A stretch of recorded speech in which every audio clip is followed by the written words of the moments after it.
sa Papa Dudut Stories, ikaw ay hindi nag-iisa.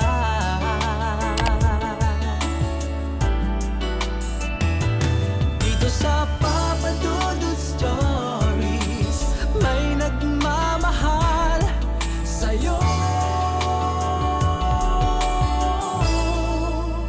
Papa Dudut Stories,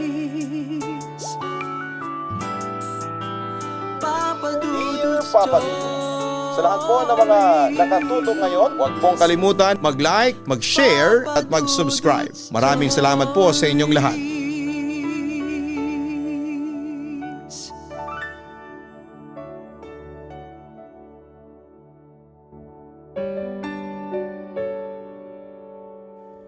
Totoo nga kaya ang negatibong emosyon ay kayang maka-attract ng mga nakakatakot na entity kung kaysa kayo sa paniniwalang ito. Pakinggan natin ang liham na pinadala ng ating letter sender dito sa Papa Dudut Stories ngayong gabi. Dear Papa Dudut, hello po Papa Dudut, isang mapagpalang gabi sa inyo at maging sa mga masusugid ninyong tagahanga. Itago niyo na lamang po ako sa pangalang Jane. 31 taong gulang at sa kasalukuyan ay nagtatrabaho bilang staff sa isang bangko. Naisipan kong magbahagi ng liham dahil sa tingin ko ay worth sharing itong aking karanasan. Lalo na't marami sa inyong mga listeners ang nahihilig sa pakikinig ng horror. And don't worry, para sa mga hindi masyadong fan ng horror, may touch of inspirational theme naman itong liham ko. Also, ngayon pa lang ay uunahan ko na kayo. Marahil ay hindi ito kasing nakakatakot gaya ng ibang kwento ng mga letter sender ni Papa Dudut. Pero para sa akin ay nakakatakot ito dahil ito ay aking personal na karanasan. Pagpasensyahan nyo na rin po ang paraan ko ng pagkukwento dahil first time kong magsulat ng liham. Gayunman, rest assured na ginawa ko naman ang aking best para may kwento ko ang mga bagay na dapat kong mailahad at maisalaysay. Papa Dudut, dati po akong manager sa isang fast food restaurant for 4 years. Pero dahil sa isang pangyayari ay napilitan akong umalis sa trabaho. Matagal kong minahal at pinaghirapan yon. At ang pangyayaring yon ay isa rin sa mga kadahilanan para makaramdam ako ng kababalaghan na noon ko lamang naranasan. Sisimulan ko po ang kwento ko sa love story namin ng aking ex-boyfriend na si Chris. Hindi niya rin tunay na pangalan. And yes, kung iniisip ninyong siya ang naging dahilan para mag-resign ako sa trabaho ay tama kayo. Dahil yon kay Chris at sa panlulokot panggagagong ginawa niya sa akin. Nagkakilala po kami ni Chris dahil sa parehong restaurant na pinagtatrabahuhan namin. Nang dahil sa tuksuhan at kantsawan ng mga kasamahan namin, paunti-unti ay nahulog din ang loob ko sa kanya. Tumakbo ng 3 buwan ang panliligaw niya bago ko ipagkaloob sa kanya ang matamis kong oo, Papa Dudut.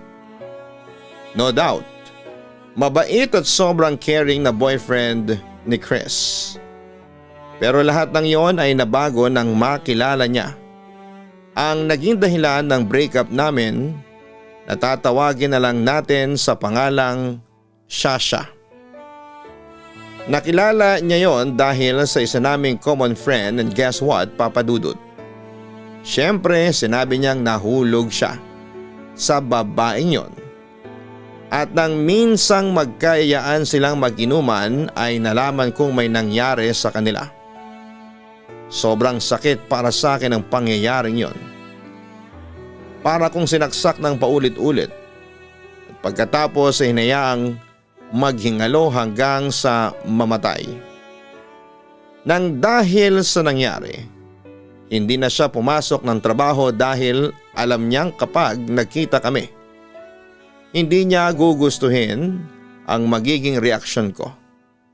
Nag-awol siya, Papa Dudut, habang ako namay nagpatuloy lang sa pagtatrabaho. Hindi rin ako nag-atubiling alamin kung nasaan siya o puntahan man lang siya sa bahay ng mga magulang niya. Dahil ang katwiran ko, bakit ako ang maghahabol gayong siyang nakagawa ng kasalanan? Pride lang ang meron ako at hindi ko na hahayaang pati yon ay ibaba ko pa para sa kanya. Naisip kong kung meron mang dapat humingi ng tawad ay si Chris yon. Pero hindi niya nagawa dahil hindi na nga kami nagkita pagkatapos ng insidenteng yon. At syempre dala ng samot-saring emosyon. Minsan ay hindi ko naiiwasang uminit ang aking ulo at ang mga crew sa fast food restaurant na pinagtatrabahuhan namin ang napagbubuntunan ko ng galit. Madalas kapag nagkakamali sila ay hindi ko maiwasang makapagbitaw ng masasakit na salita. Ang tanga-tanga mo naman. Yan na nga lang ang gagawin mo. Hindi mo pa magawa ng tama. Minsang sabi ko sa crew na si Jonah. Matapos niyang i-cross out ang nakasulat na order sa resibo ng customer gayong hindi niya pa ito na ibibigay. Sorry po ma'am, hindi na po mauulit. Nanginginig ang labi na sabi nito. Talagang hindi na yan mauulit dahil kapag naulit pa yan, hindi na lang tanga ang tawag ko sa iyo. Wika ko pa habang nakakunot pa rin ang noo ko at nakatingin ang masama sa kanya. Papadudot ng mga oras na yon ay wala akong pakialam sa mga tao sa paligid namin. Ayusin mo ang trabaho mo ha, hindi yung tatanga-tanga ka dyan. Sabi ko pa bago pumasok sa kitchen at iwan siya sa counter. Papadudot, hindi ko gustong sabihin o gawin ang mga bagay na yon pero dala ng matinding emosyon. Nagawa ko at pinagsisihan ko na yon. Pero that time, wala akong pake sa sasabihin ng iba. Madamay na kung sino ang madadamay sa galit ko kay Chris. Yun ang tanging nasa isipan ko. Matapos ng paninermong ginawa ko kay Jonah, sinabi ng isa sa mga malapit na crew sa akin na umiyak daw ito pagkatapos kong pagalitan kaya't nagsabi itong hindi napapasok kinabukasan. Kung saan ay ginawa nga niya. Kinabukasan ay wala akong nadatnan na Jonah. Hindi na siya nag-duty at tuluyan nang nag-resign. May part sa akin na nagigilty ako sa ginawa ko. Pero mas nananaig ang isiping tama lang din na pinagalitan ko siya dahil nagkamali siya. Hindi pa doon natatapos ang inis na nararamdaman ko, Papadudot. Kagaya ni Jonah ay napagalitan ko rin ang isang pang crew dahil sa inconvenience na idinudulot nito sa isang customer. Pero kung babalikan ko at iisiping mabuti, ay hindi makatarungan ang mga ginawa kong pamamahiya sa kanila. At gaya nga ng sinabi ko, lahat ng yon ay pinagsisihan ko na. Pag uwi ko sa bahay ay hindi ko na alam ang dapat kong maramdaman, Papadudot. Nalulungkot ako at umiiyak kapag nakikita ko ang picture namin ni Chris na nakapatong sa bedside table. Ngunit kapag naaalala ko ang ginawa niya at ang hindi niya paghingi ng tawad pagkatapos niya akong lokohin, ay mas lalo akong nakakaramdam ng inis at galit. Pagkatapos noon ay tatakbo din sa isipan ko kung anong klaseng manager ako sa trabaho. Hindi naman ako magagalitin dati, I know in myself na jolly akong tao at maayos ako makitungo, pero nang mga panahong yon, lagi akong galit. At partly ay sinisisi ko ang sarili ko kung bakit nag-resign si Jonah sa trabaho. Kung bakit ako hiniwalayan ng ex-boyfriend ko at marami pang iba. Paminsan-minsan ay nagsiself-pity rin ako at nagigilty sa mga bagay na hindi ko naman naiintindihan. Dahil sa naranasan kong yon, Papadudot, nawalan ako ng ganang magtrabaho Nibibihira na rin akong lumabas ng kwarto. Mag-isa lang ako at walang masabihan dahil unang-una, I'm living independently simula nang magkatrabaho ako. Hindi kasi ako obligadong magbigay sa mga magulang ko dahil may trabaho rin naman sila. Ngunit paminsan-minsan ay nag-aabot ako. Pangalawa ay madalas busy ang kaibigan kong si Mara at kadalasan ay tuwing weekend lang siya nakakabisita, minsan ay hindi pa. Papa Dudut, katulad ni Chris ay nag-awol din ako sa trabaho. Ilang beses ngang tumawag sa akin ang mga kasamahan ko sa trabaho pero hindi ko sila sinasagot at hinayaan ko lang na mag-ring ang cellphone ko hanggang sa mapagod sila sa kakatawag. Hindi ko magawang magluto na dati ay gustong-gusto kong ginagawa. Kaya kung nakakaramdam man ako ng gutom, puro na lamang ako pa-deliver pero hindi ko rin naman nauubos ang mga yon. At sa hindi malamang kadahilanan ay bigla na lamang akong mawawala ng gana. Matutulala tapos ay bigla na lamang luluha. Oo, Papa Dudut, para na akong nababaliw. Habang umiiyak ay iiwan ko ang pagkain sa lamesa sa may kusina at papasok ako ng kwarto para doon magmukmok. Hanggang sa hindi ko namamalayang makakatulog na lamang ako. Marahil ang iba sa mga tagapakinig ay iniisip ang OA ko. Pero wala akong magagawa, iyon ang nararamdaman ko ng mga panahong yon. And I think valid naman ang lahat ng yon. Simula nang mangyari yon, dito na rin ako nakaranas ng matinding kababalaghan. Una ko naranasan yon isang tanghali. Pagkatapos kong manood ng paborito kong K-drama series ay nag-decide akong matulog. Malamig sa loob ng kwarto kahit mainit sa labas dahil nakabukas ang aking aircon.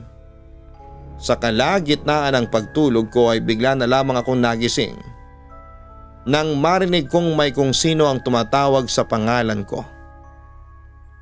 Jane? Pupungas-pungas kong iminulat ang aking mga mata nang marinig ko ang boses na yon. Madilim sa loob ng aking kwarto dahil nakapatay ang ilaw.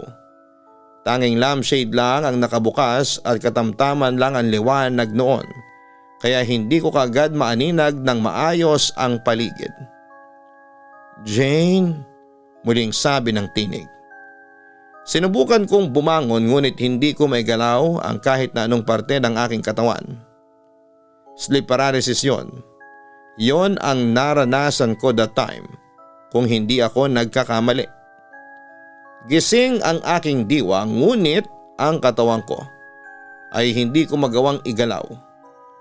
Ang mabigat na pakiramdam ay mas lalo pang bumigat na para bang may nakadagan sa akin. Papa Dudut, pero hindi nga ako nagkamali. Sa ibabaw ko ay nakapato ang isang figura ng tao sa anyong itim na usok. Namumula ang kanyang mga mata at batid kong nakangiti siya sa akin. Sobrang nakakatakot ang anyo niya, Papa Dudut. Sobra. Dahil sa kilabot ay mas lalo pang tumindi ang naramdaman kong lamig at kasabay noon ang paninindig ng aking mga balahibo. Matagal ako sa ganong sitwasyon hanggang sa naisipan kong umusal ng maikling dasal. Ipinikit ko rin ng mariin ang aking mga mata upang hindi na masilayan pa ang nasabing entity. Sa ikalawang pagkakataon ay sinubukan kong gumalaw at sa wakas ay nagawa ko. Agad akong napabalikwas ng bangon, Papa Dudut, habang tagaktak ang pawi sa aking noo sa kabila ng malamig na temperatura sa loob ng aking kwarto. Isang masamang panaginip, yon ang sinabi ko sa aking isipan without knowing na simula na pala yon ng panggugulo sa akin ng mga naturang entity. Papadudod sa mga nagdaang araw ay nakakaramdam pa rin ako ng mga kalungkutang hindi ko maipaliwanag. Katulad pa rin ng mga nagdaang araw, bigla na lang akong naluluha, naiinis at nafo-frustrate. Kasabay noon ang kababalaghang nararamdaman ko.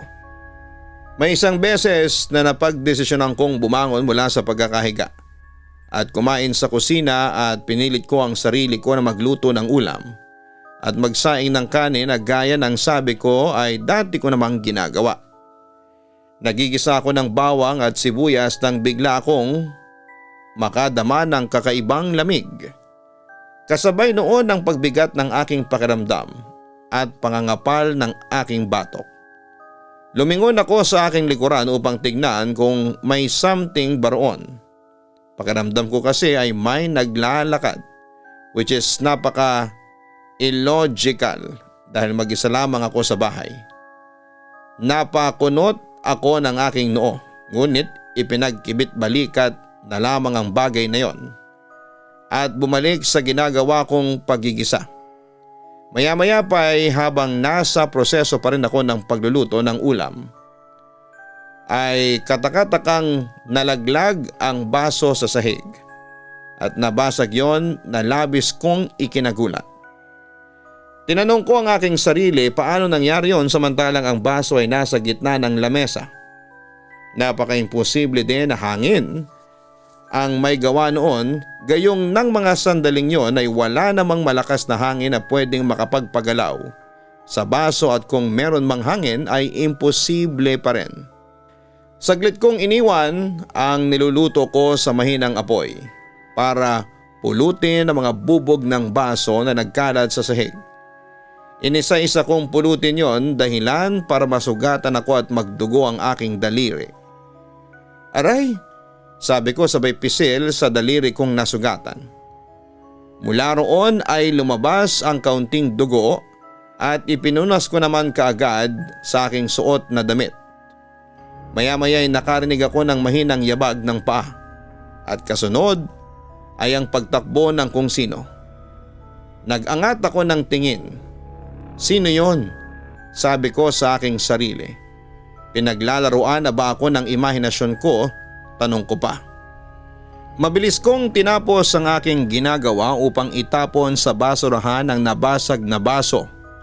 At nang magawa ko yon ay binalikan ko ang aking nilulutong ulam. Papadudot maniwala kayo sa hindi, nang tingnan ko ang kalan ay nakapatay na ito. Gayunman ay tandang-tanda ko talaga na iniwan ko yon na nakabukas sa mahinang apoy para hindi masunog ang niluluto ko. Nakapagtataka. Sobrang nakapagtataka. Naiinis man ay binuksan ko na ang kalan at nagulat ako ng isang malakas na apoy ang lumabas mula sa burner head nito. Mabuti na lamang at mabilis na gumana ang aking presence of mind at hindi ako nagpanik kaya't agad ko yung nahinaan. Matapos noon, mula sa aking peripheral vision ay nakakita ko ng isang itim na usok na nakapormang hugis tao. Na nang tapunan ko ng tingin ay nawala din kaagad. Natatakot man ay nilabanan ko ang pakiramdam na yon. Nababaliw na ba ako? Tanong ko sa aking sarili habang nakahiga sa aking kama. Ilang oras nang nakakalipas matapos kong kumain. Naisip kong napakaraming bagay ang nangyari na hindi ko maipaliwanag. Ano ba yon? Ano ba itong nangyayari sa akin? Sa totoo lang, papadudot, puro katanungan ang namamayani sa aking isipan ng mga panahong yon. Panahon na litong-lito ako at tila hindi ko na alam ang totoo sa hindi. Pakiramdam ko ay napakaraming bagay ang nangyari sa akin na likha na lamang ng malikot kong imahinasyon. Ilang linggo ang nakalipas mula nang nag-awol ako sa trabaho. Medyo kinakaya pa ng ipon ko na sustentuhan ang mga pangangailangan ko at ang mga bills na kailangang bayaran. Kaya naman wala pa akong pakialam noon kung wala akong trabaho. Hanggang sa bisitahin ako ni nanay at ng aking kapatid na si Kay sa aking bahay. Nang marinig kong kumakatok sila sa aking pintuan, ay agad ko silang pinagbuksan at sinalubong nila ako ng yakap at ganoon din ako sa kanila. Napadalaw ho kayo ma, wika ko. Oo anak, dahil hindi ka na madalas mag-text at makipag-video call sa amin eh. Kala namin kung anong nangyari sa'yo. Ayos ka lang ba? Oo naman po, maikling sagot ko. Ate, bakit ang dilim-dilim naman sa bahay mo? Bakit hindi mo binubuksan ang mga bintana? Tapos ang kakapal pa ng mga kortina mo. Hindi nakakapasok ang sinag ng araw. Mausisa namang saad ng kapatid kong si Kay. Hindi ako sumagot. Ang alam ko lang ay gusto ko na madilim muna ang bahay. Okay na ako sa kakarampot na liwanag na ibinibigay ng mga maliliit na bombilya. Napansin yata ni Mama na nakasarado nga ang lahat ng bintana, kaya't ang ginawa niya ay hinawi niya ang lahat ng mga kurtinang nakatakip. Nang sa gayon ay may tumagos na kakaunting liwanag na araw mula sa labas. Hindi naman din naka-aircon ang tanggapan ko ng bisita. Tanging sa kwarto lang kaya walang kaso kung bubuksan ang mga bintana doon. Ang kalat ng bahay mo anak, kailan ka ba huling naglinis? Tanong pa ni Mama nang makita niya ang mga nakatambak na labahin at tupiing nakalagay sa sofa. Medyo malikabok na rin ang living room ko. Ngunit hindi naman sobra dahil may pagkakataon na kapag feel kong maglinis ay naglilinis ako pero medyo madalang na lamang yon. Good thing na rin siguro na hindi ko binubuksan ang mga bintana. Kaya hindi masyadong pumapasok ang mga alikabok sa loob mula sa labas. Gusto niyo ho ba ng juice, Nay? Aloko bilang pag-iiba ng usapan. Wag na, okay lang ako. Ikaw ba? Kumain ka na ba? Tingnan mo nga ang itsura mo. Ang itim ng ilalim ng mata mo. At ang laki na ng ipinayat mo. Tapos yung bahay mo parang hindi na nalilinisan. Natutulog ka pa ba anak o kumakain? Okay ka lang ba? Sunod-sunod na tanong ni Nanay at batid ko sa kanyang mukha ang pag-aalala. Oo nga pala Papa Dudut, hindi ko kaagad nasabi kay Nanay ang tungkol sa nangyari sa amin ni Chris. Kaya walang alam ang buong pamilya ko. Nang dahil sa mga pagtatanong ni Nanay ay naramdaman ko ang motherly care at hindi ko na napigilang maging emosyonal. Umiyak ako. Hindi ko na pinigilan ang sarili kong iiyak at sabihin ang lahat kay Mama, ang lahat-lahat. Saksi din ang kapatid ko sa emosyonal na bahagi ng buhay ko na yon. Mas lalo kong naramdaman at nakita ang pag-aalala nila sa akin. Kaya sabi nila ay susubukan daw nilang dalawin ako as often as they can para daw nakakausap ako. Nag-offer pa nga si Mama na doon muna siya sa bahay para may kasama ako ngunit sinabi kong huwag na dahil malaking abala yon sa kanila lalo na't nagtatrabaho siya. Nang araw na yon, nilutuan, naglinis at nakipagbanding sa akin si Mama at Kay pero hindi ko alam Papa Dudut. Masaya naman po ako sa nangyari pero may part sa akin na meron pa rin akong lungkot na nararamdaman na parang anytime ay magbe-breakdown na naman ako at iiyak. Tumawag ka lang anak kapag may kailangan ka ha, sabi sa akin ni Mama sabay halik sa aking noo. Doon ko na lang ulit naramdaman ang halik na yon ni Mama. Opo Ma, sagot ko. Mag-iingat ka ate ha, magdasal ka kay Lord. Feeling ko kasi may something na dito sa bahay mo. Pabiro ngunit tila may lamang sabi ng kapatid ko. Ha? Anong ibig mong sabihin? Tanong ko at pakiramdam ko tuloy noon ay may kung anong nararamdaman ang kapatid ko na si Kay sa aking tinitirhan. Ay nako, wag mo nang pinapansin itong kapatid mo. Binibiro ka lang yan. Alam mo naman to, puro kalokohan. Wika naman ni Mama. Basta ate, magdasal ka't mag-ingat ha, pahabol pa ni Kay. O siya anak, mauna na kami't maaga pa ang pasok ko at nitong kapatid mo bukas. Panapos ni Mama sa usapan. Bye ate. Bye bye, mag-ingat kayo ni Mama ha. Papa Dudut, may ngiti ako sa labi na natulog ng gabing yon. Ngunit nang sumapit ang madaling araw, ay nanaginip na naman ako ng masama. Isang panaginip na hindi ko makakalimutan. Sa panaginip ko ay nakaupo raw ako sa isang lumang kahoy na upuan. Lupaypay at walang kalakas-lakas. Sa likod ko ay may 3 figura ng tao sa anyong usok na itim ang nakatayo. Nakangiti sila habang nakatingin sa akin at pulang-pula ang kanilang mga mata. Pakiramdam ko ang saya-saya nila habang pinagmamasdan akong nangihina at walang lakas. Hindi ko alam pero sobrang kilabot ko ng mga sandaling yon. Para silang sabik na sabik sa akin pero wala naman silang ibang ginagawa kung hindi ang titigan ako at pagmasdan. Sa sumunod na mga araw ay bumalik na naman ang lungkot na hindi ko maipaliwanag. Gaya ng dati I don't feel like eating or doing anything. Ni ang pag-scroll sa cellphone at panonood ng K-drama series ay kinakatamaran ko na rin. Habang nakahigat nakatitig sa kisame. Kung ano-ano mga bagay ang tumatakbo sa isipan ko.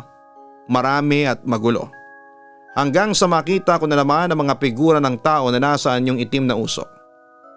Kagaya ng dati nakangiti sila habang naninindak ang mga pulang mata.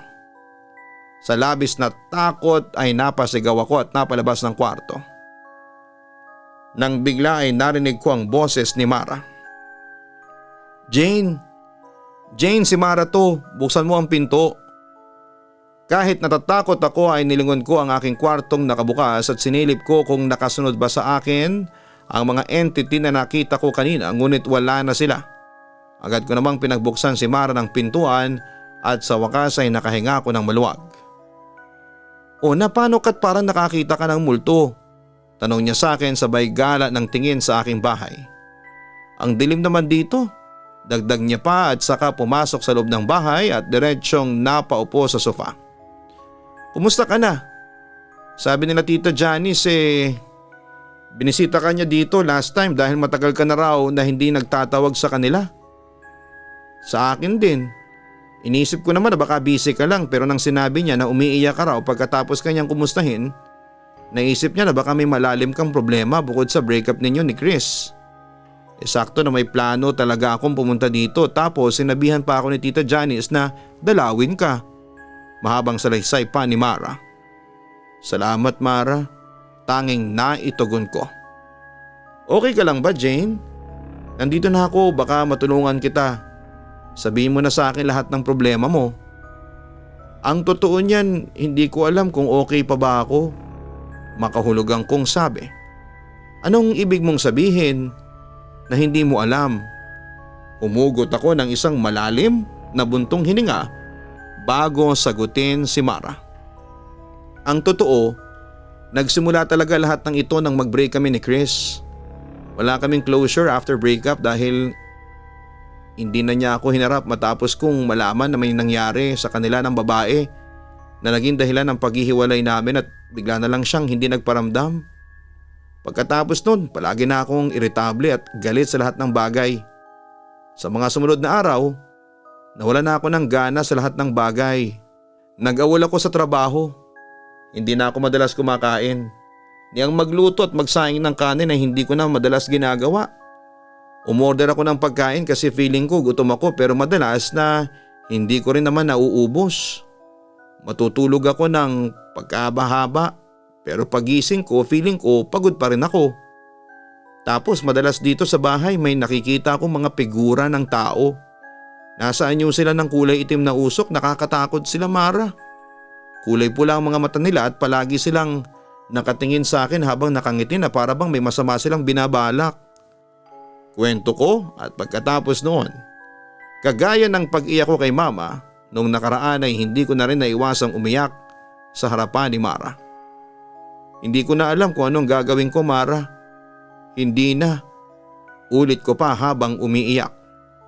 Mas lumapit naman sa akin si Mara mula sa pagkakaupo sa sofa at hinaplos ng taas baba ang aking likuran para pakalmahin ako at i-comfort. Bes, huwag kang magagalit ha, may suggestion ako. Wika niya. Agad ko namang siyang tinignan at tinintay ang sasabihin niya. Magpa-check up ka kaya? Sabi niya. Pakiramdam ko need mo ng medical attention, Bes. Hindi ko to sinasabi dahil feeling ko may something ka ha. Sinasabi ko lang to dahil concerned ako. Concerned ako sa iyo. Genuinely concerned. Dagdag pa niya. Bukas Linggo, sumama ka sa akin, magsimba tayo sa church namin. Susunduin kita dito ha. Ipagdadasal natin kay Lord lahat ng pinagdadaanan mo. Iiyak mo yan sa kanya. Okay ba yun sa'yo? Tumango ako bilang pagsang-ayon. Kinabukasan bandang 8:00 nang sunduin ako ni Mara para isama niyang magsimba sa isang Christian church kung saan siya nagsisimba. Pagpasok pa lamang doon, Papa Dudut, ay kakaiba na ang pakiramdam ko. Pakiramdam ko ay parang nawalang lahat ng bigat sa dibdib ko at nagkaroon ako ng kapayapaan. Pagkatapos ng kantahan, pagbabasa ng mga verses sa Bible at pagbabahagian ng mga bagay na may kinalaman kay Lord, ay nagkaroon kami ng parang small talk wherein nag-form kami ng isang maliit na grupo at nagbahagian ng mga natutunan namin sa araw na yon. Sinimulan namin ang pag-uusap sa pamamagitan ng kumustahan at dahil ako ang bago sa grupo ay ako ang unang nagsalita. Nagpakilala muna ako sa kanilang lahat at sinabi ko na Mara invited me doon sa church nila. Sa hindi malamang kadahilanan ay nag-share din ako sa kanila ng aking mga experiences about sa mga bagay na pinagdadaanan ko ng time na yon. I'm being transparent kahit first time ko silang nakilala. That is very unusual for me, Papa Dudo, dahil hindi ako mahilig magkwento sa mga tao, lalo na kung kakikilala ko pa lamang. Pero sa kanila ay napakagaan ng kalooban ko. Yung tipong naramdaman ko na hindi nila ako i-judge sa pinagdaraanan ko, kung hindi ay ililift pa nila ako at bibigyan ng advice. Nakatulong din siguro na kasama ko si Mara sa small group na yon dahil sobrang malapit siya sa akin and she always brings out the best in me. Nang matapos akong magbahagi ng kwento, isa sa mga kasama namin sa small group ang nagsalita. Nagpakilala siya sa pangalang JV at may sinabi siya sa akin na sobrang tumatak at nagbigay ng kilabot, but at the same time ay nagbigay liwanag sa isipan ko. I'm sorry to hear na yan ang pinagdadaanan mo ngayon, Jane. My name is JV. I think na yung mga sinasabi mong nagpapakita sa iyo ay mga demon na nagdi-disguise bilang entity. Maybe you're feeding them through your negative emotions. Kaya pakiramdam mo ay lalo ka nangihina at nalulungkot nang walang kadahilanan. Pakiramdam ko they're gradually eating you up hanggang sa sumuko ka at mawala ng pag-asa. Kumbaga ginagamit nila yung pinagdadaanan mo para lituhin ka at mas lalo ka pang panghinaan ng loob. But don't worry, we're here to help you. Just keep your faith sa Panginoon. Papadudot para akong natauhan sa mga sinabi ni JV. Pagkatapos din noon ay nilagay niya ang kanyang kamay sa aking bumbunan at umusal ng isang dasal patungkol sa aking pinagdadaanan. Matapos ang araw na yun ay naging sobrang gaan ang pakiramdam ko. Para akong nabunutan ng tinig sa lalamunan at nakawala sa pagkakatali sa isang mahigpit na kadena. Sa ganung paraan ko may lalarawan ang aking nararamdaman, Papa Dudut.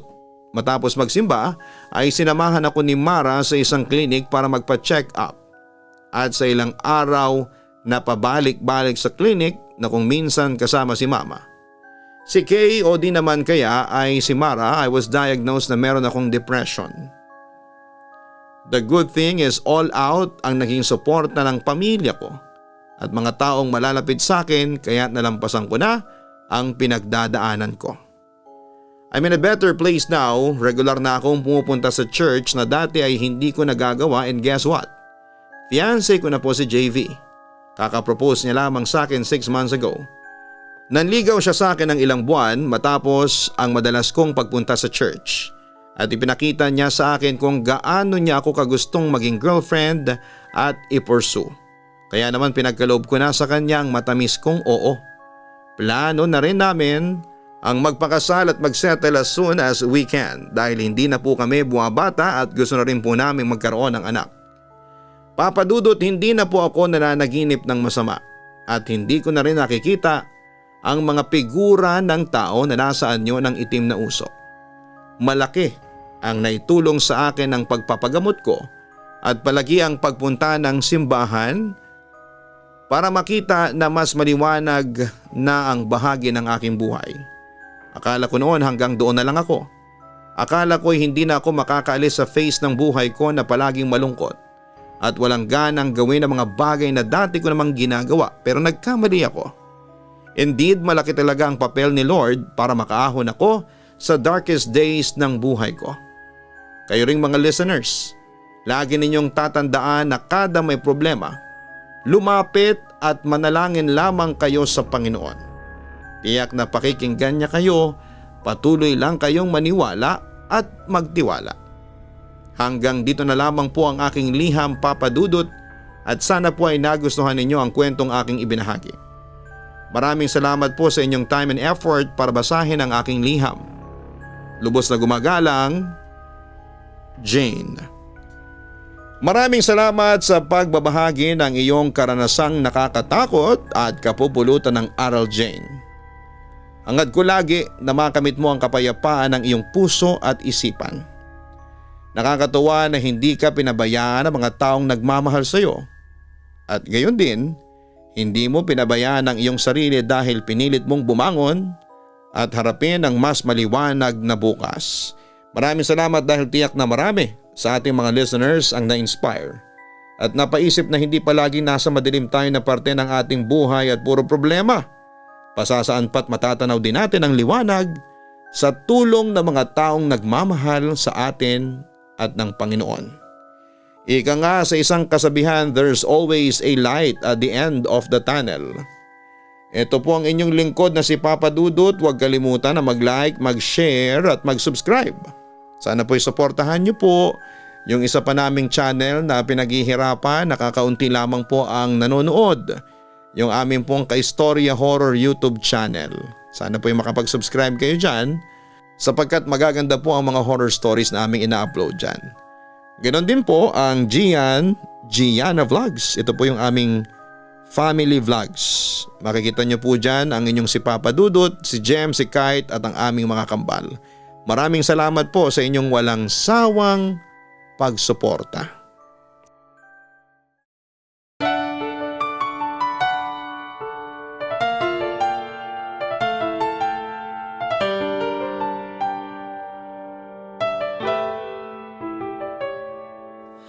Ang buhay ay mahiwaga, laging may lungkot at saya. Sa Papa Dudut Stories, laging may karamay ka.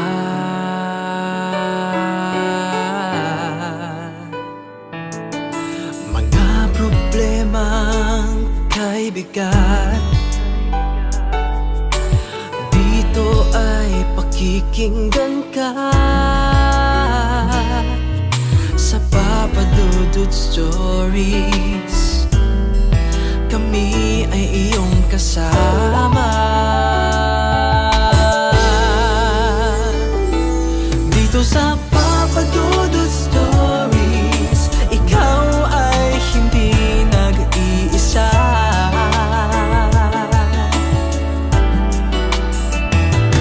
Dito sa Papa Dudut Stories, may nagmamahal sa'yo. Papa Dudut Stories, Papa Dudut Stories,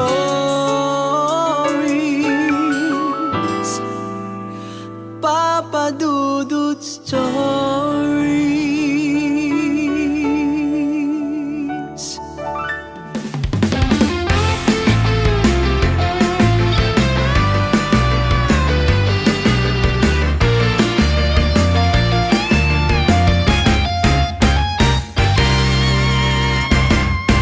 Hanap mo ba'y manok na masarap? Lechon manok na lagi niyong babalik-balik.